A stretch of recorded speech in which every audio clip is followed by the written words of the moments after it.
Hello, friends. Hey. Hello.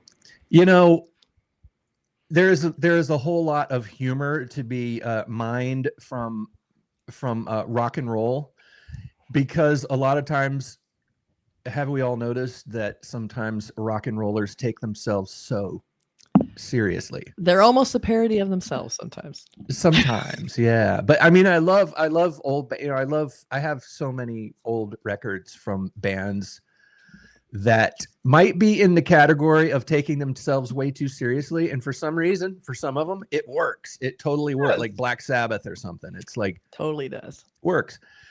But we're gonna talk about a band that should have existed, but actually didn't.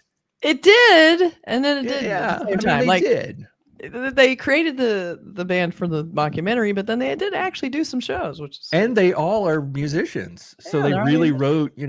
One of them really wrote the songs, and they played them and sang them, sort of like later Monkees, I guess. But I feel like Spinal Tap is one of those movies that is so iconic, and I feel like everybody needs to see it. And I know it's really old, but it's still relevant. And when you hear, like when someone goes, like, how loud is that? Oh, it's probably an 11. Yeah. Everybody knows what that means. So it's like, it's one of those things that creates these iconic phrases and these moments and just an attitude that still people talk about. So that's why how many years later, like 40 some years later, we have another Spinal Tap movie. Here we are. People cannot, tourists cannot go to Stonehenge without a reference to, Stonehenge. You gotta do it. And gotta do it. Yeah. And just that whole thing with Stonehenge, it's totally sums up the entertainment industry, I think. It does. I know that Ramesh is going to be new to Spinal Tap. I'm very interested in seeing how he will react to the sequel trailer without having seen the first one. So that will take him then. What we'll do is when the movie comes out, we'll do a review with Ramesh. He will have seen the first one then by then. And we'll review both movies. And it'll be very interesting. So I'm interested in getting your take, not knowing, because there's probably a lot of people out there who have not seen it, your take on what this means to you. Yeah. Okay. Sure. All right. And just for a second, I want you guys to just listen to the sustain. Just listen to that sustain. Oh my God, it's so good. It's great. It's awesome. Ramesh is like, you'll know. Soon you will be in part of the club that knows what all these weird phrases mean. Yeah. All right. So should we roll the trailer? We got the trailer for the sequel, which nobody expected. I mean, who expected a sequel? And when I heard it was coming, I'm like, hell yes, bring it on. And it's Rob Reiner again. So it's good. Oh my God, I can't wait. And the fact that it's weird. The fact that it's 40 years later is actually perfect. It is. So this should be very interesting. Yeah. I don't know what they're going to do. I have no idea. I mean, is it going to work? Are we ready? Ready. And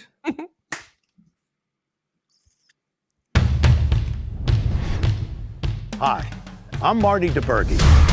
40 years ago, I was honored to direct a film called This Is Spinal Tap. The numbers all go to 11. One louder. Why don't you just make 10 louder and make 10 be the top number and make that a little louder? These go to 11. I'd like to sink her with my pink torpedo. Pink torpedo. That's literature. Yeah. Really? A lot has happened since the last time I saw you. Crypto. Have you been playing music at all? I play music at a pub. This is the site of Spinal Tap's reunion concert. Why New Orleans? There was a cancellation. Who was supposed to be there? An evening with Stormy Daniels. Obviously, there'll be the regular merch. Yes. And Hope has had a rather brilliant idea. Tap water. It says artisan. It's just tap water. It's tap water. Oh my God, We're still short a drummer. What happened to him? He sneezed himself into oblivion. Is that medically possible? So you think you might fill the bill? I don't want to die. We've only lost 11 or The 12. drummers don't laugh. 11. They don't laugh. Drummers. The thing that you guys had as kids, is that still there? I'm in a band that constantly is breaking apart and coming back together. But the more we retreat into the music, the nicer things become.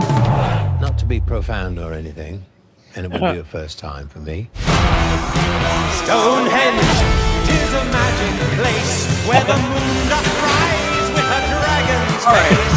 Stonehenge, we are Spinal Tap. We'll go back in time to that mystic land. What we need to do is secure your legacy. If during the gig, at least one, but ideally no more than two of you were to die.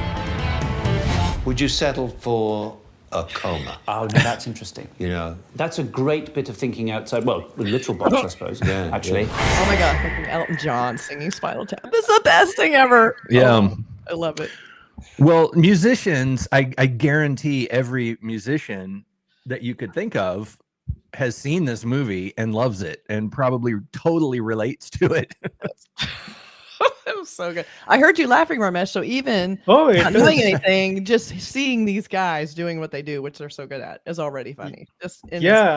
I get the volume going up to 11 now. So right, that's where it comes. 11. Now you're well, the funny thing about that is the fact that Marshall amps have always had the 11 on there. It's always there, and so anytime you turn up your Marshall amplifier, you see that 11, and you think of Nigel. You know, it's. So yeah, but one thing that I noticed is like they definitely, I mean, I do see the parody in here where they are like staging the death of the band members, and then that he's suggesting like, why not we do a coma instead?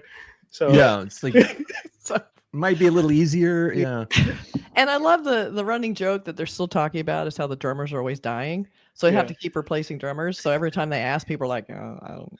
Well, sadly, it's actually kind of sad irony is that the guy who played the drummer, their drummer, he died recently. Did die. It was ironic, but appropriate.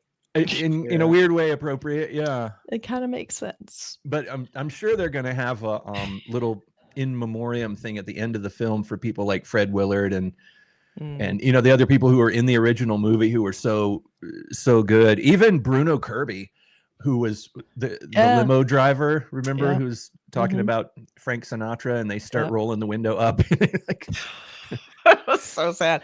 Yeah, but it seems like I love mockumentaries or something. I love The Office. I love Parks and Rec. I love that genre for some really speaks to me. So it could be because I love Spinal Tap. I mean, it's like you can still watch it; it's still relevant.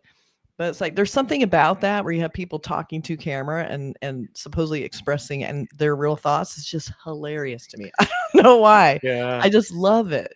Well, the genius thing about the original Spinal Tap is the fact that you really like these guys. Yeah. They're big dummies. They're like big rock and roll blundering dummies, but they're so earnest. They're so.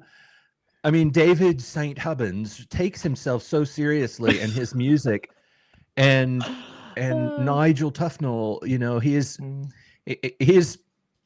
his guitar solo. He's famous for his guitar solos, but he plays these really wretched guitar solos, and people are like, yeah.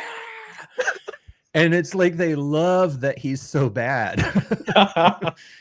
Do you like this kind of heavy metal music, Ramesh? Well, I do listen to those from time to time. I mean, I like the absurdities of rock and roll, I would say. Oh, yeah. So perfect about it. That's what it's about. They it's comical just in and of itself. So we have a couple posters. Cool. Teaser. Nice. I like this is prepared to crank those amps up to 11 again, because 11 is the iconic thing in this movie. Yeah, well, that is a weird one to me.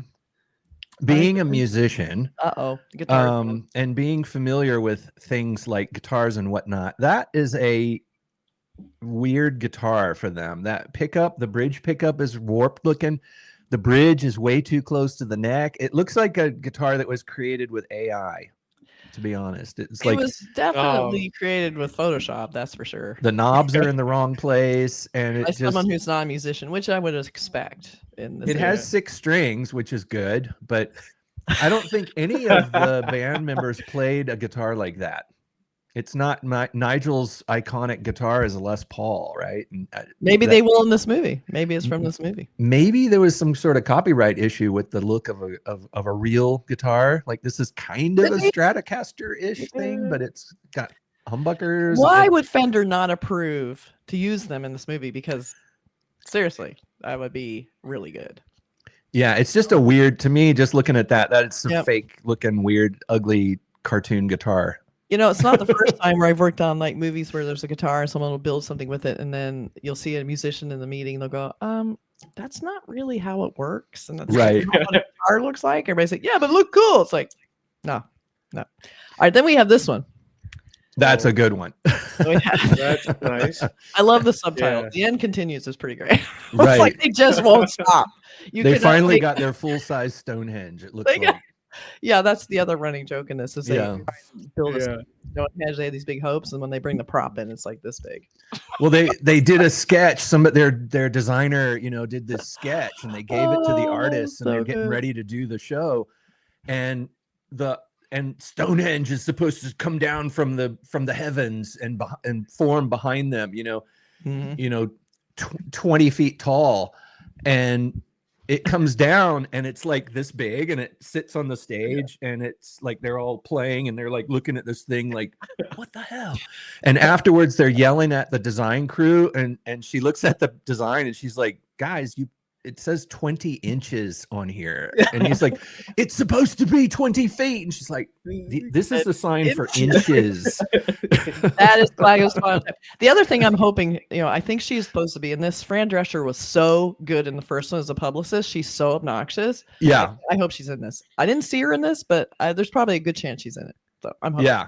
Yeah. She had some great lines in it too. So some good. of those money talks, but bullshit walks or something. And then the manager is like,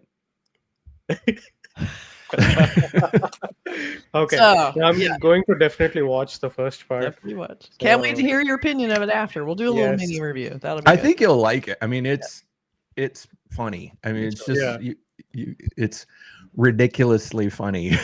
Very much looking forward to this. Cannot wait. So let us know in the comments. Did you see Spinal Tap? If you haven't, why the fuck not? Watch it. And the fact that in the sequel, please tell us why you have not seen Spinal Tap. And then tell us what you think of it. I don't know anybody that doesn't like this movie. I mean, honestly, I don't think there's anybody that doesn't like it. And if you don't like it, you're uncool. Just letting you know. I wonder if by now, since it's not like a huge upfront part of popular culture as much as it was back when it came out, I wonder if people look at this and think that it's a documentary about a real band, and that's why they haven't seen it, because I haven't really heard any of their music. I don't really know about them, Yeah. No, I don't know. Definitely watch it. Yeah, it's a funny one. All right. 11. Bye. 11. Bye. Bye, everybody.